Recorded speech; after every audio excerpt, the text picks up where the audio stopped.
There comes a moment, often quiet, often unannounced, when you look around your life and wonder if you've actually been here the whole time. You've done the things you were supposed to. The job, the mortgage, the family gatherings, the daily routines that stretch across years like a well-worn carpet. But somewhere beneath all that, a dull ache lingers. Is this reality? Or just a script I've been handed? Terence McKenna once said, "Culture is not your friend." It sounds jarring, even offensive, but if you've ever felt the slow erosion of your curiosity, if you've ever silenced your own wonder in favor of practicality, you've touched the edges of what he meant. For decades, many of us have lived in service to structures we never chose. We've followed norms without questioning their roots, inherited truths without examining their weight. We were taught to believe in reality as though it were some fixed landscape, handed down by generations who knew better. But what if reality is not fixed? What if it's more like a language, shaped by repetition, by agreement, by fear? McKenna believed that what we call reality is a consensus hallucination, a dream we all agree to share so no one has to face the terrifying vastness of not knowing. It's a concept that rattles the bones of everything we hold dear, especially for those of us raised to believe in stability, in rules, in the virtue of staying the course. And yet, something in us knows. It stirs at night when we can't sleep. It appears in the pause after a familiar routine. It lives in the vague sadness that shows up during moments that should feel joyful. That something whispers, "There's more." But you've forgotten how to see it. This isn't about chasing wild hallucinations or escaping your life. It's about seeing more clearly. It's about taking back the authorship of your own mind. Because once your perception shifts, truly shifts, nothing looks the same again. Imagine waking up in a room you've lived in your entire life, but only now realizing the windows were painted shut, the light inside always artificial. You thought it was daylight, but it was just a simulation. This, according to Terence McKenna, is how most of us experience reality. What we consider normal is not neutral. It is instead a product of repeated conditioning, media, language, education, social rituals. From childhood, we are taught not just what to think, but how. Even our most intimate emotions, grief, joy, pride, are shaped by the cultural story we're immersed in. And over time, we internalize it so deeply that questioning it feels like madness. McKenna often pointed to language as the main architect of this invisible prison. Words don't just describe reality, they construct it. Think about the phrases we grew up with. Be realistic. Don't get your hopes up. That's just the way things are. These are not merely warnings, they are locks on the doors of perception. For those of us who've lived through decades of work, family expectations, and societal pressure, this can be especially hard to unravel. By midlife, our beliefs feel like truths, not stories. But McKenna invites us to consider, what if we are not seeing reality, but merely participating in a culturally sanctioned hallucination? The discomfort this brings is real. When you begin to see the constructed nature of your worldview, it doesn't offer immediate freedom. It brings grief, a grief for time lost, for decisions made in the name of duty, for parts of yourself that you silenced to fit in. But here's the turning point. Recognizing the illusion is the first act of liberation. To question your reality is not to lose your mind, it's to begin reclaiming it. McKenna wasn't offering escape, he was offering awareness. And with awareness comes choice. Do you continue playing the role, or do you start rewriting the script? You don't need to destroy your life to wake up, but you do need to be willing to see it clearly, without the filters that have kept you comfortable and numb. Terence McKenna didn't talk about psychedelics to promote escapism. He spoke of them as tools, ancient, sacred, and misunderstood, that could momentarily strip away the illusion of cultural conditioning and show us something closer to the raw structure of consciousness itself. Not as a drug, but as a mirror. In a society that glorifies productivity and linear thinking, altered states of consciousness are often dismissed as dangerous or frivolous. But McKenna's message was never about getting high. It was about getting free. He believed that psychedelic experiences, when approached with respect and intention, allowed the mind to bypass centuries of inherited programming and confront something far more mysterious. The truth that reality is not fixed and never was. For many in midlife, the idea of such radical introspection can feel threatening. We've built so much, careers, families, reputations, on a framework of stability. Why risk unraveling it? But beneath that hesitation, there's also a longing, a quiet ache to feel something real again, something unfiltered, something not shaped by someone else's agenda. McKenna often referenced what he called the felt presence of immediate experience. That's the reality beneath all the labels. It's the sensation of being alive without interpretation, without someone telling you what it means, what it's worth, or whether it's allowed. Psychedelics, he believed, could reintroduce us to that state, a space where wonder and terror coexist, and where meaning is no longer outsourced to institutions. But you don't need to ingest anything to begin this journey. The essence of McKenna's insight is this: your mind is the tool and perception is the gateway. Whether through meditation, solitude, art, deep contemplation, or even midlife crisis, the veil can lift in many ways. And when it does, the world stops being a machine and starts becoming a mystery again. It's unsettling at first, but then comes a strange peace. Not the peace of having answers, but the peace of no longer pretending to. You begin to see that everything you were taught was just one version of the story. And maybe, just maybe, it's time to listen for a different one. There's a kind of quiet tragedy in the phrase, just an ordinary life.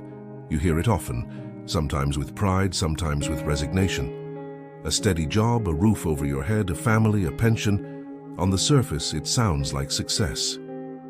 But McKenna asked a deeper question. What if we traded for that comfort? He wasn't romanticizing chaos or irresponsibility. What he challenged was the narrative, that living within the lines, following the map, and doing what's expected is inherently more noble than following your own curiosity. That to question the mainstream is somehow childish or selfish. But look around. How many people do you know who feel truly alive? How many wake up excited, not just obedient? For those of us who've lived long enough to see dreams deferred, relationships evolve, and ambitions shift, there's a haunting awareness. I did everything right. So why do I feel like something's missing? McKenna believed the ordinary life is not actually ordinary, it's scripted. A loop built by institutions designed to keep you predictable. And predictability, while safe, is the enemy of personal evolution. You were not meant to live the same year 50 times and call it a life. This doesn't mean abandoning responsibility or turning your back on your commitments. In fact, it's the opposite. It's about bringing awareness back into those commitments. Seeing your life not as a list of obligations, but as a canvas of potential. It's about finding the sacred within the mundane, because when your perception shifts, even doing the dishes can feel like meditation. McKenna's radical proposition was this: there is no ordinary world. There is only the story we've agreed to live inside. And once you realize it's a story, you can edit it. Add chapters. Change the tone. Introduce color where there was once only gray. And that is the beginning of freedom. Not the freedom to escape your life, but the freedom to reimagine it. Because maybe the real myth isn't the extraordinary life. Maybe the myth is that life has to be ordinary at all. Time is supposed to be simple. Morning turns to night, days pass, we age. But Terence McKenna argued that our experience of time, especially in modern Western culture, is less about nature and more about narrative. He called it a kind of spell, a mental structure designed to keep us on track, but which often ends up imprisoning the soul. Think about how often time governs your worth. Too old to start over, too late to change. You should have figured it out by now. These aren't observations, they're judgments disguised as wisdom. They keep people stuck in roles they've outgrown, afraid to admit what they really want. McKenna saw linear time as a trap, especially when it's tied to productivity. We are taught to see our lives as a timeline of achievements, youth as a time to dream, adulthood to grind, old age to fade. But what if that's not natural? What if it's just useful? to corporations, to governments, to systems that benefit from you feeling like your moment has passed. For many over 45, this spell becomes heavy. Regret seeps in. So does resignation. There's a sense that the best chapters are behind you, that the rest is maintenance, not creation. But that's the illusion. McKenna would say, you are still on the frontier. Time is not a hallway you walk down. It's a field you can move through in any direction, with memory, imagination, intuition. The mind is capable of non-linear experience. A single moment of deep insight can collapse years of confusion. A conversation, a dream, a strange coincidence can shift your entire life trajectory. Time, then, is not just something that passes. It's something that responds to awareness. The tragedy isn't aging. The tragedy is believing that aging must mean the end of expansion. McKenna urged people to resist the tyranny of the calendar, not by denying age, but by reclaiming agency. Time can still be an ally, if you stop measuring it by how much you've achieved and start asking how much you're becoming. And maybe, just maybe, you're right on time after all.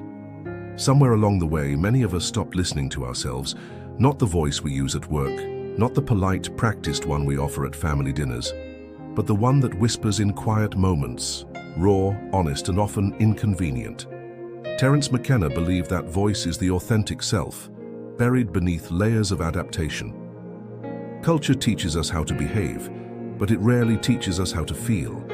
By midlife, we become masters at editing ourselves, choosing silence over truth, duty over desire, and familiarity over risk. The result? We become strangers to our own instincts. That forgotten voice, once loud in our youth, becomes a faint hum we struggle to hear. McKenna wasn't calling for rebellion against society for its own sake. He was urging us to remember who we were before we were told who to be. He saw this inner voice not as mystical fluff, but as a compass, guiding us back to a sense of internal sovereignty, a way to move through the world from within, instead of constantly reacting to the outside. For many in their 40s, 50s, and beyond, the idea of rediscovering that voice feels daunting. Years of compromise have blurred the boundaries between what we wanted and what was expected. But the voice isn't gone. It's just waiting. And often, it shows up as discomfort, a sadness you can't explain, a restlessness that doesn't go away, a longing you don't have words for. McKenna believed these sensations aren't signs of failure, they're signs of awakening. The discomfort is your soul asking to be heard again. You don't need to abandon your life to reconnect. It starts with small acts of truth, saying no when you mean no, admitting you've changed your mind, letting silence exist in conversations where you once filled every space with agreement. When you honor that voice, the world begins to shift, not because reality changed, but because you did. And once you begin living from that place, even the most ordinary day takes on a sacred quality, because the real revolution isn't external. It's the return to yourself. To truly see, not just with your eyes, but with your awareness, requires courage. Not because the truth is always painful, but because it often asks you to let go of who you thought you were. Terence McKenna understood this deeply. He knew that the most terrifying part of transformation is not what you discover, but what you must leave behind. It's one thing to glimpse the illusion, it's another to walk away from it. Many of us, especially as we grow older, become invested in our identities. I'm the responsible one. I'm the fixer. I'm the quiet one. These aren't just descriptions. They become emotional anchors. But what if those anchors are keeping you from moving? McKenna challenged us to question the very foundation of our worldview, not just once, but continuously. That doesn't mean becoming unstable or reckless. It means becoming fluid, willing to evolve, willing to admit that what once served you may now be a cage. It takes strength to say, I no longer believe what I once believed. It takes strength to change, not out of crisis, but out of consciousness. And that's the key distinction McKenna made. So many people wait for breakdowns to initiate change. A divorce, a death, a diagnosis. But what if you didn't need a collapse to give yourself permission to grow? Seeing differently means approaching life not as a fixed system to master, but as a living mystery to engage with. It means stepping away from certainty and into curiosity. For some, that might look like questioning long-held spiritual beliefs. For others, it could be as subtle as letting go of a role in the family they've outgrown. There's no one way to awaken, but the willingness to question, to feel discomfort, to sit in the unknown, that is where real clarity begins. McKenna once said, "You are not a human being having a spiritual experience. You are a spiritual being having a human experience." That perspective doesn't offer easy answers, but it opens the door to deeper, richer questions, and maybe that's where truth begins. Not in knowing, but in looking again. You don't have to disappear into the jungle or meditate in a cave to awaken. In fact, Terence McKenna would argue that the most radical transformation can happen right here, in your living room, in your relationships, in the ordinary moments you once thought were too mundane to matter. Because awakening isn't about distance, it's about attention. It's not some exotic state reserved for mystics. It is the ability to see what's been right in front of you all along, with new eyes. Maybe you've walked the same path to work for 20 years, you know every crack in the sidewalk, but one day you look up, and the trees seem more vivid, the air more alive. Something shifts. Not outside, but inside. That's the moment McKenna was pointing to. A breaking of the spell. A reunion with the mystery that has always surrounded you, patiently waiting for you to notice. For those in midlife and beyond, this realization is more than poetic. It's powerful. After years of striving, surviving, adapting, you are finally in a place where you can see past the performance. You can tell the difference between what's real and what's just a role. And you begin to sense that freedom isn't found in having more, it's found in needing less to feel whole. McKenna's legacy isn't about escaping society. It's about remembering that society is made up and that you have the right to reshape your participation in it. Whether through silence, art, contemplation, or simply choosing presence over distraction, you begin to live from the inside out. You begin to realize that reality isn't just what happens to you, it's what you choose to perceive, what you allow to define you. And in that space, where choice and awareness meet, you discover something astonishing. You are not lost. You were never lost. You were simply taught to look elsewhere. But now you're here, awake, aware, and more alive than ever. Awakening is not the end of the road. It's the beginning of a new kind of responsibility. Once you start to see through the illusions, you can no longer pretend you don't. Terence McKenna knew this burden well. Insight is liberating, yes, but it's also demanding, because now you're accountable not just for your actions, but for your perception. When you realize reality is not fixed, it becomes harder to blame others for your discontent. You begin to see that your suffering, your numbness, your dissatisfaction, they're not always caused by external forces. Often, they're the result of unconsciously agreeing to live inside a smaller story than you were meant for. This isn't about guilt or shame. It's about empowerment. McKenna often emphasized that the mind is the most underused resource we possess, not because it's weak, but because we were never taught how to use it fully. We were taught what to think, but rarely how to think, or more importantly, how to question.